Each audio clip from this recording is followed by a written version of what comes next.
اگلے اسپیکر ہیں جناب عبدالحفیظ ندوی صاحب، کیلیکٹ کیرلا سے تشریف لائے ہیں، اردو میں بیان کریں گے۔ شیخ عبدالحفیظ ندوی صاحب۔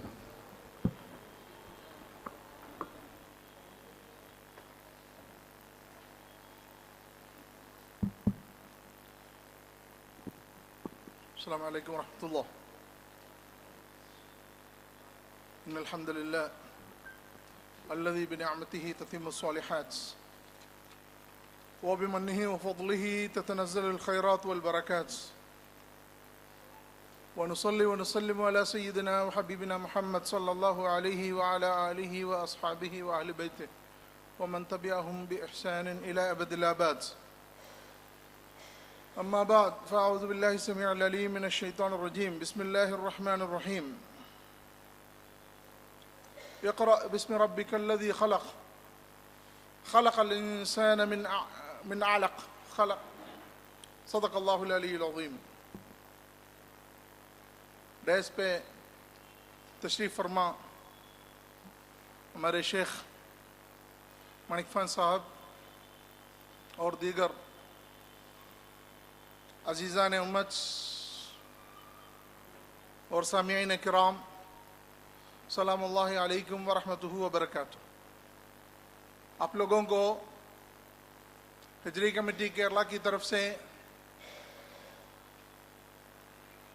سلام پیش ہے۔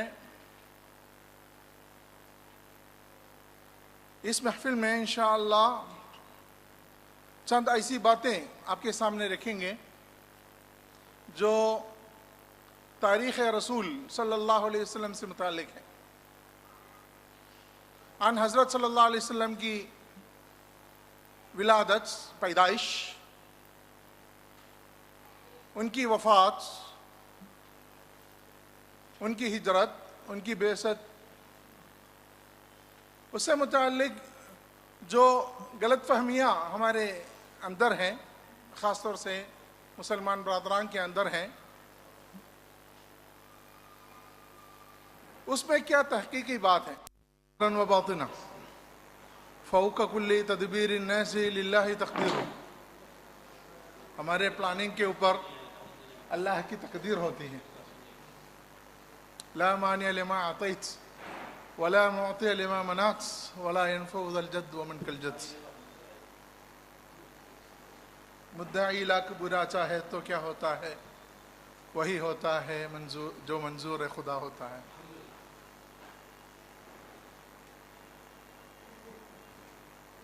بہت مختصر ان تمہید کے ساتھ کچھ ضرور باتیں آپ کے سامنے پیش کرنا ہے۔ آن حضرت صلی اللہ علیہ وسلم کی پیدائش کے بارے میں، ان کی بعثت کے بارے میں، ان کی ہجرت کے بارے میں اور ان کی وفات کے بارے میں۔ سب لوگ یہ کہتے ہیں کہ حضرت صلی اللہ علیہ وسلم کی ولادت 12 ربیع الاول کو ہوئی۔ کیا یہ مسلم بات ہے؟ اور کہتے بھی ہیں آن حضرت صلی اللہ علیہ وسلم کی ولادت اپریل میں 5 اپریل کو ہوئی۔ وہ بھی تاریخی مسلم بات نہیں ہے۔ اگر تاریخی کتابوں کی پڑھائی کریں گے، اس کا گہرا مطالعہ کریں گے، اور یہ جو ڈیٹ ہیں اس کو آپ تحقیق سے ڈائیورٹ کریں گے تو یہ پتہ چلے گا کہ آن حضرت صلی اللہ علیہ وسلم کی ولادت ایک 14 ربیع الاول 53 بفور ہجری، 53 بفور ہجری، بفور ہجرہ ہوئی ہے۔ وہ ایک پیر کا دن تھا۔ اگر وہ اس کو کامن ایرا میں، سی ای میں، کرسچین ایرا میں کنورٹ کریں گے تو وہ 5 مئی ہے، اپریل نہیں۔ 5 مئی 570 ہے۔ 571 میں، جیسا کہ ہمارے مستشرقین اور انڈیلسٹ لوگ لکھتے ہیں. اور ان کی وفات کے بارے میں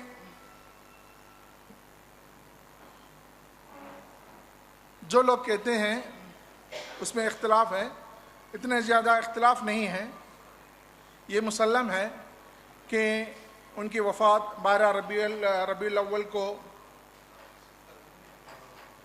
11 سنہ ہجری میں ان کی وفات ہوئی ہے. وہ بھی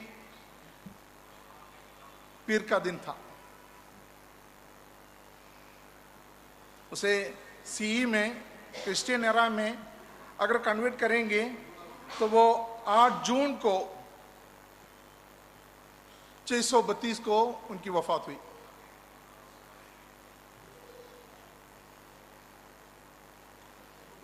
بعثت رسول صلی اللہ علیہ وسلم کے بارے میں بھی، ان کی نبوت کے بارے میں بھی ہمارے علماء کرام بہت کچھ بولتے ہیں.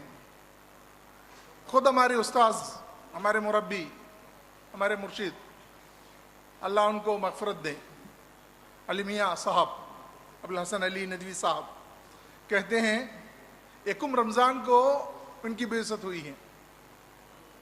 رمضان کے پہلے دن کو ان کی بعثت ہوئی ہے. اور جب ان کی عمر 41 تھی. یہ دونوں غلط ہیں، دونوں غلط ہیں. رمضان کی 20 تاریخ کو ان کی بعثت ہوئی ہے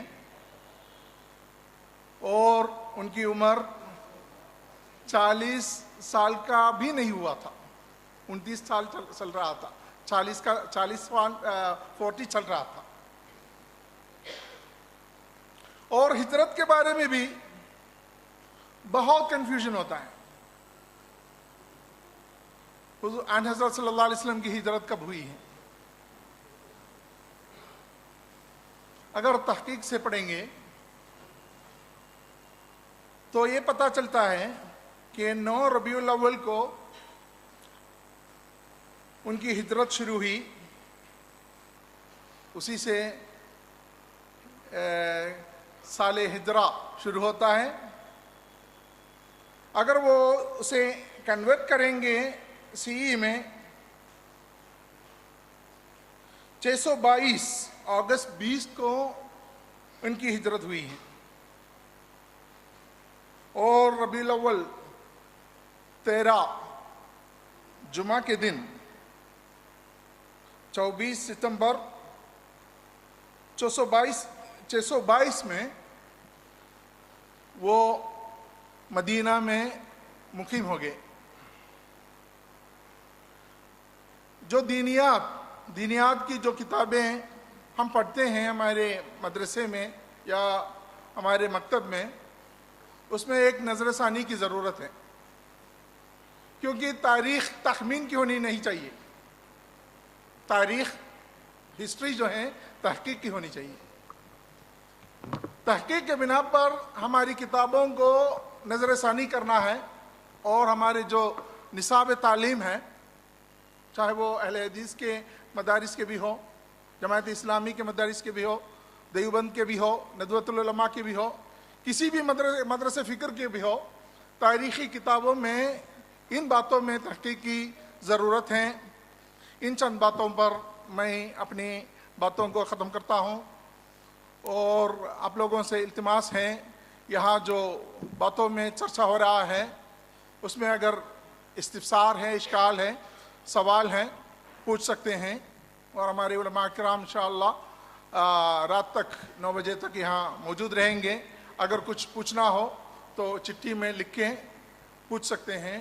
اگر کوئی خاص عالم سے پوچھنا ہو تو ان کا نام ذکر کر کے پوچھ سکتے ہیں. اور آخر دعائی ان الحمدللہ رب العالمین.